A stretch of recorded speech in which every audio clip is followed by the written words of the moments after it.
and suddenly came face to face with a huge statue of Jesus Christ, I'd probably say something very unchristian.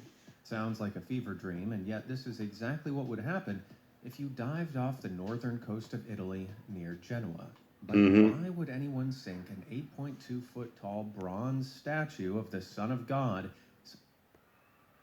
People, they got the 8.2 feet, 2.5 meter statue, people, under the sea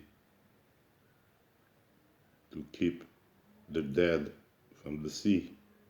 The script tells you that the sea will give his dead in the end, right? The souls. See that? They're collecting souls according to their belief. That's why they have these idols over there to keep the souls of them that died in this faith, that are in the water. You know what I'm saying? So this Christ energy is also in the water, people. This is insane. But you see how far they go with the fanaticism. Yeah, but you never see no creator or nothing. You just see these idols, these old idols made by men, right? In a spiral, in a circle, yeah, for the souls that are lost in the sea. Unbelievable. Out of nowhere, people. They got the Christ. Below the waves.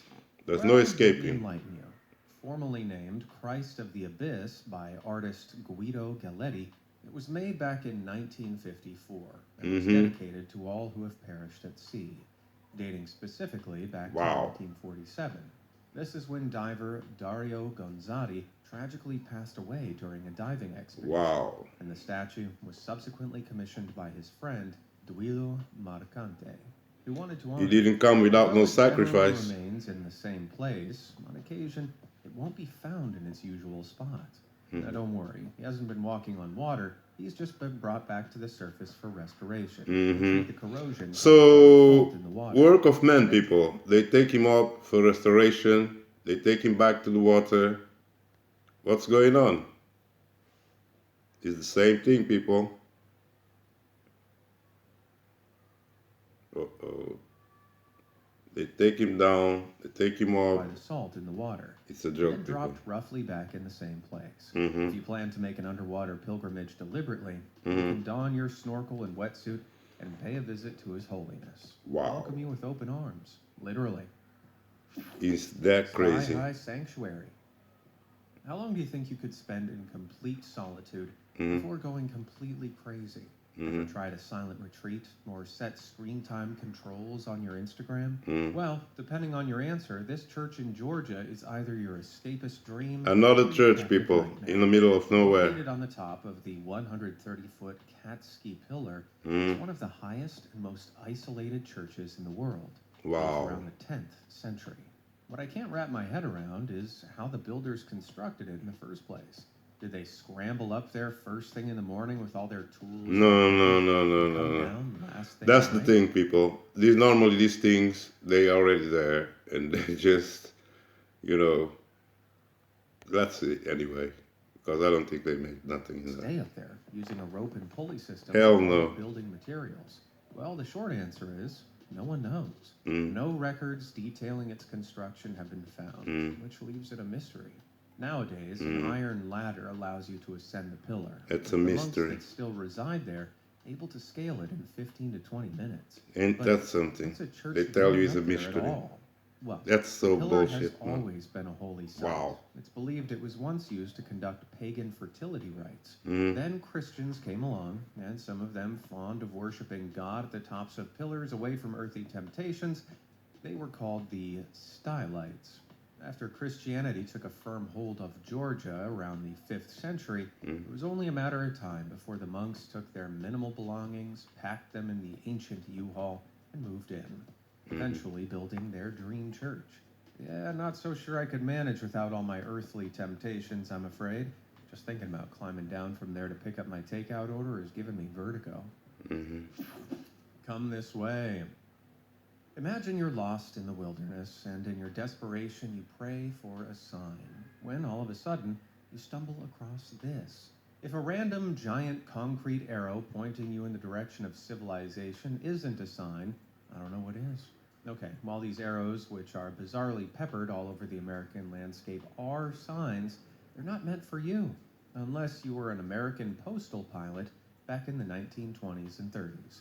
They were constructed and spaced out several miles apart, spanning from the west coast to the east. Okay, allowing whatever. America's airmail pilots That's to what, man. I don't safely wanna be navigate across the groping in country. these phony videos because they don't know no truth. You know what I'm saying? And these dudes are all Christians. Yeah, and they just fooling you with false information, okay? And some Religio stuff that is totally crazy. You know what I'm saying? They're gonna have statues of Jesus underwater, you know, somewhere weird, to collect the souls of people that died in the sea and everything. How do you explain that? Is there God now a stone? Gods made by man collect their souls under the sea? I stopped there, man. That's just something for you to think about, man. You know what I'm saying? I don't think there's nothing in this video. Let's finish it anyway. Originally, they were topped with 50-feet steel towers with beacons to capture the pilot's attention, and some of them were up to 70 feet long, making them hard to miss. But as navigation systems became the hot new thing in the world of aviation, most of these towers were scrapped to supply metal for the war effort, leaving the arrows to slowly crumble and decay.